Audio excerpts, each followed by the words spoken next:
Back টেস্টে আমরা যে সেটআপগুলো পেয়েছি অর্ডার ব্লকের, সেগুলো একটু বর্ণনা করার চেষ্টা করছি। আমাদের কাছে এখন যে ট্রেডটা আছে, এটা ব্যাক টেস্ট ডাটায় আছে হলো 56 ট্রেডটা আমরা এখন একটু অ্যানালাইসিস করব। 56 ট্রেডটা যদি আমরা অ্যানালাইসিস করি, তাহলে এখানে আমরা দেখতে পাচ্ছি মার্কেট মোটামুটি ডাউন ট্রেন্ডে আছে। ডাউন ট্রেন্ডে এসে নিচে এসে সাইডওয়েজ হয়ে গিয়েছে। সাইডওয়েজ হয়ে যাওয়ার পরে কি করলো? এখানে বুলিশ হয়ে এই জোনের লিকুইডিটি নিল। লিকুইডিটি নেওয়ার পরে এখানে একটা ক্যান্ডেল করলো 3 মিনিটের চার্টে। এই ক্যান্ডেল দিয়ে কিন্তু এই জোনের লিকুইডিটি টোটাল নিয়ে নিয়েছে সে। নেওয়ার পরে ডাউনফল আসলো। ডাউনফল আসার পরে এমএমএসও হয়েছে। তারপরে মার্কেট স্ট্রাকচার শিফট করেছে। এর মানে হচ্ছে এখানকার যে সেলাররা আছে তারা খুবই স্ট্রং। তারা প্রেসার দিয়ে মার্কেটকে অনেক নিচে নিয়েছে। রিসেন্ট সুইং এর নিচে ক্লোজ দিতে পেরেছে। তো আমি এখানে একটা মার্ক করে রেখেছিলাম, এই জোনটা মার্ক করে রেখেছিলাম। কিন্তু দুপুরের 2টায় বাসায় যখন গিয়েছিলাম আমি এই ট্রেডটা নিতে পারি নাই। এখানে ঠিকই ট্যাপ করেছে। ট্যাপ করার সাথে সাথে 1:2 2.78 মুভ দিয়ে দিয়েছে। তো এটা খুব চমৎকার একটা ট্রেড ছিল। আমরা সাইডওয়েজ যেহেতু মার্কেট 1:2 তেই আমরা বের হয়ে যাওয়াটা বুদ্ধিমানের কাজ। এখানে বেশি অ্যাকসেপ্ট করাটা অ্যাকসেপ্ট এক্সপেক্ট করাটা ঠিক না। তো এটা খুব ভালো একটা সেটআপ ছিল। এটা হলো 16 তারিখ 16ই জুলাই 2026 এর একটা ট্রেড। সাইডওয়েজ মার্কেট থেকেও আমি একটা ট্রেড বের করে নিয়েছি। এটা খুব চমৎকারভাবে কাজ করেছে। আচ্ছা, এখন সবচেয়ে মজার, সবচেয়ে ক্লাসিক্যাল যে সেটআপ আমার, সেই সেটআপের একটা ট্রেড এখন দেখাই আপনাদেরকে। এখানে সকাল 8টা থেকে শুরু করে সন্ধ্যা পর্যন্ত লিকুইডিটি বিল্ড করেছে বারবার। এখান থেকে যারা বাই করেছে তাদের লিকুইডিটি হান্ট করেছে বারবার। যারা বায়ার তাদের লিকুইডিটি হান্ট করেছে। কিন্তু সেলার যারা এখানে যারা সেলারদেরকে একবারও হান্ট করা হয় নাই। বরং এখানে সেলারদের লিকুইডিটি খুবই ইনটেক রয়ে গিয়েছে। হ্যাঁ, যারা এখান থেকে সেল করেছে তাদের স্টপ লস কিন্তু যায় নাই। যারা এখান থেকে সেল করেছে স্টপ লস যায় নাই। যারা এখান থেকে সেল করেছে স্টপ লস যায় নাই। তো এই ধরনের ক্লাসিক্যাল সেটআপ, এই ধরনের সেটআপ আমি আগেও অনেকবার দেখেছি। এই ধরনের সেটআপে কি হয়? হুট করে বুলিশ হয়ে এই জোনের টোটাল লিকুইডিটিটা নেয়, নিয়ে একটা অর্ডার ব্লক থেকে রিজেকশন পেয়ে এরপরে ডাউনফল আসে।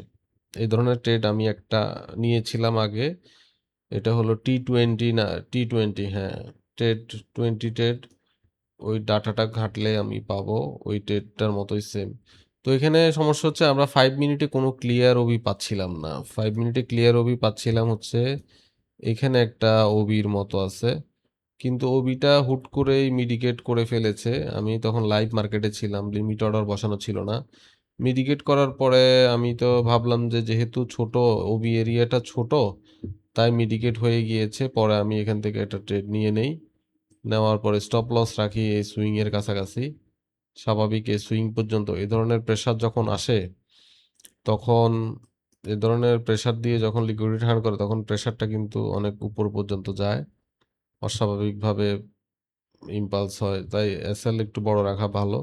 আমি এই সুইং পর্যন্ত প্রথমে এসএল রেখেছিলাম, পরে এসএল ছোট করে দিয়েছি। তো আবার এখানে আমি যদি ছোট করি, ছোট করলে এখানে 2 মিনিটের কিন্তু অর্ডার ব্লক আছে এখানে। 2 মিনিটের একটা অর্ডার ব্লক আছে, 2 মিনিটের অর্ডার ব্লক আছে। এটা 2 মিনিটের অর্ডার ব্লক জোন এবং এখানে পর্যন্তই কিন্তু ট্যাপ করছে। আমি অর্ডার ব্লকটাকে যদি দেখাই, অর্ডার ব্লকটা জোনটা কেমন হয়, এটাকে আমরা অর্ডার ব্লক ধরতে পারি। এটাকে ধরলেও হয়, এটাকে ধরলেও কিন্তু যদি আমরা এটাকে অর্ডার ব্লক ধরি, এটাকে ধরলেও কিন্তু আমাদের দেখি তো স্টপ লস যায় কিনা, যায় না। এটাকে ধরলেও যদি আমরা 2 মিনিটের এই অর্ডার ব্লকটাকেও ধরি তাও কিন্তু আমাদের স্টপ লস যায় না। তারপর আমরা সেফ জোনে থাকার জন্য আমরা টোটাল এরিয়াটাকেই নিতে পারি। হ্যাঁ, টোটাল এরিয়াটাকেই নিতে পারি। তো অর্ডার ব্লকটা ক্লিয়ার ছিল না। সেটআপটা পরিচিত ছিল কিন্তু অর্ডার ব্লকটা ক্লিয়ার ছিল না। কতটুক পর্যন্ত গিয়ে হিট করবে, কোথায় গিয়ে রিজেকশন পাবে এটা একটু প্রবলেম ছিল। প্রবলেমেরও কিছু না, কারণ এখানে সুইং আছে। সুইং হাই পর্যন্ত সর্বোচ্চ যাবে। তো এইটার পরে অনেক বড় একটা মুভ আসে। এ ধরনের সেটআপের পরে সাধারণত অনেক বড় মুভ আসে, অনেক বড় র‍্যালি হয়। ঠিকই এখানে আসছে। তবে আমি বেশি নিতে পারি না, আমি এখানে বের হয়ে গেছি। এরপরে দেখেন, এরপরে আরেকটা সেটআপ, এই সেটআপ ট্রেড না নেওয়ার পরে আরেকটা সেটআপ আমি পাই রাত 10:45টার দিকে। এই ডাউনফল হলো, ডাউনফলের পরে পুল ব্যাক নিচ্ছে। পুল ব্যাক নিয়ে কি করলো, এখানে লিকুইডিটি বিল্ড করলো। লিকুইডিটি বিল্ড করার পরে আমি তো খুব খুশি, লিকুইডিটি বিল্ড হোক, সমস্যা নাই। আমি খুব খুশি লিকুইডিটি বিল্ড হোক, লিকুইডিটি বিল্ড হোক। এরপরে আমি অপেক্ষা করতে থাকলাম কখন লিকুইডিটিটা হিট করে। এটা লাইভ ট্রেড, এটা রেকর্ড আছে, এই ট্রেডের সরাসরি রেকর্ডিং আমার কাছে আছে। এটা সম্ভবত T31 সম্ভবত এই ট্রেডটা রিয়েল ট্রেড। এটার পুরো রেকর্ডিংটা আছে। তো এখানে লিকুইডিটি বিল্ড করছিল বারবার, লিকুইডিটি বিল্ড করে লিকুইডিটি হান্ট করলো। এখানে একটা ওবি আছে, 5 মিনিটের ওবি, 15 মিনিটের ওবিও এখানে আছে। ওবি এরিয়াটা এই পর্যন্ত ধরা যায়। ঠিক আছে, যাই হোক, এটা একটা ওবি এরিয়া। এরপরে এখানে ট্যাপ করলো, ট্যাপ করার পরে ইজি মুভ চলে আসলো। খুব চমৎকারভাবে ট্রেডটা কাজ করলো এবং আমাদের টিপি হিট। এরপরে কি হয়, এরপরে এই সেটআপটা, এই ট্রেডের পরে এখানে কিন্তু একটা 15 মিনিটের একটা ওবি তৈরি হয়। 15 মিনিটের ওবি তৈরি হয়। 15 মিনিটের ওবি তৈরি হওয়ার পরে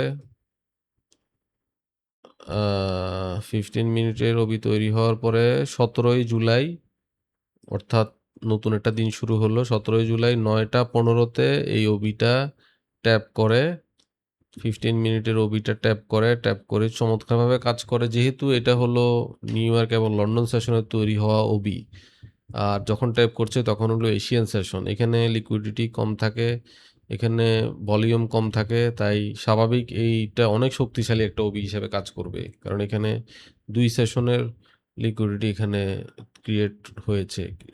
লিকুইডিটির মাধ্যমে এই ওবিটা ক্রিয়েট হয়েছে। সো এখানে ট্যাপ করার পরে রিজেকশন পায়, রিজেকশন পেয়ে সুন্দরভাবে 1:3 উপরে মুভ দিয়ে দেয়। আমি এই ট্রেডটা নেই নাই, আমি ছিলাম না তখন, আমি অনলাইনে ছিলাম না, আমি নিতে পারি না এই ট্রেডটা। তো এটা হলো 15 মিনিটে আরেকটা ওবি, চমৎকার ডাউন ট্রেন্ড যেহেতু, সেক্ষেত্রে আমরা টোটালি সব সেল ট্রেড নিচ্ছি। তো এরপরে সারাদিন, এরপরে কি হয়, এখানে রিভার্স হয়ে যায়, রিভার্স হয়ে এখান পর্যন্ত যায়। 1:3 মুভ দেওয়ার পরে এখানে আবার রিভার্স হয়ে এই পর্যন্ত যায়।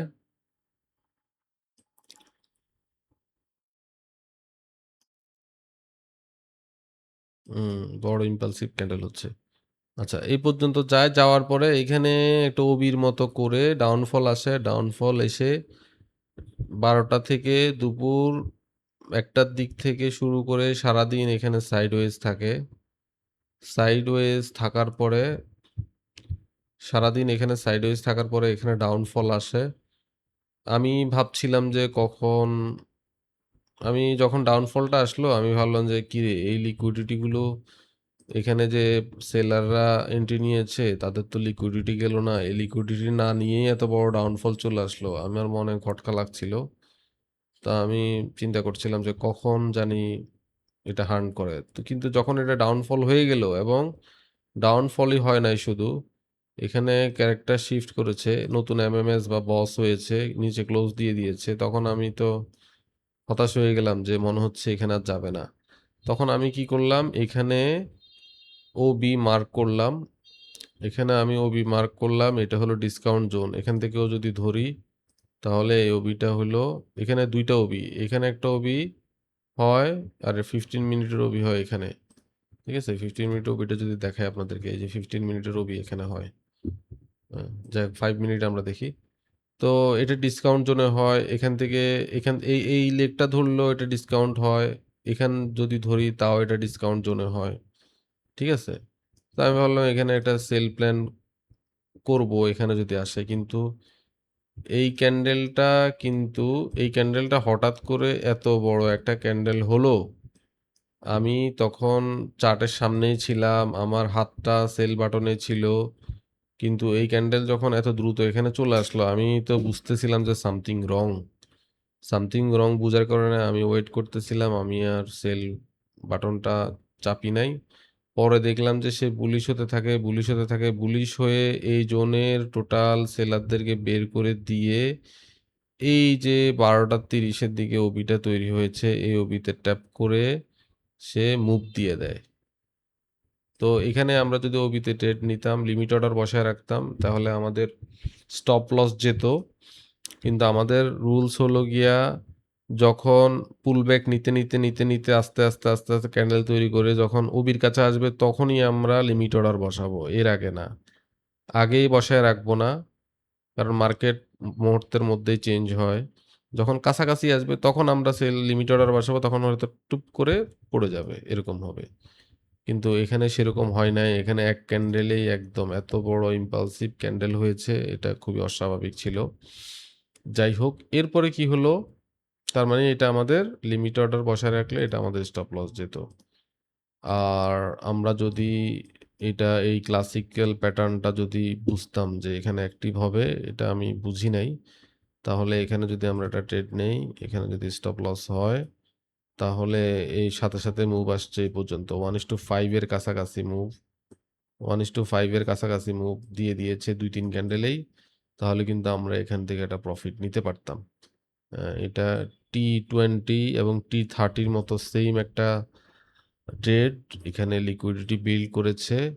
লিকুইডিটি বিল্ড করে ধুম করে এসে সব লিকুইডিটি নিয়ে রিসেন্ট যে ক্লিয়ার ওবি, এটা ক্লিয়ার ওবি থেকে ট্যাপ করে পড়ে গেল। তো যাই হোক, এটাই হচ্ছে আমাদের সর্বশেষ ওবি সেটআপ। এরপর পর্যন্ত আমরা এখনো কোনো সেটআপ দেখতে পাই নাই। তো একসাথে আমি অনেকগুলো ব্যাকটেস্ট ট্রেড অ্যানালাইসিস করলাম। ব্যাকটেস্ট ট্রেড 56, 57, 58, এরপরে 59, এরপরে 60, স্টপ লস গেছে 60-তে, এরপরে হচ্ছে 61। এই ডাটাগুলো আমি অ্যানালাইসিস করলাম। সবাইকে ধন্যবাদ।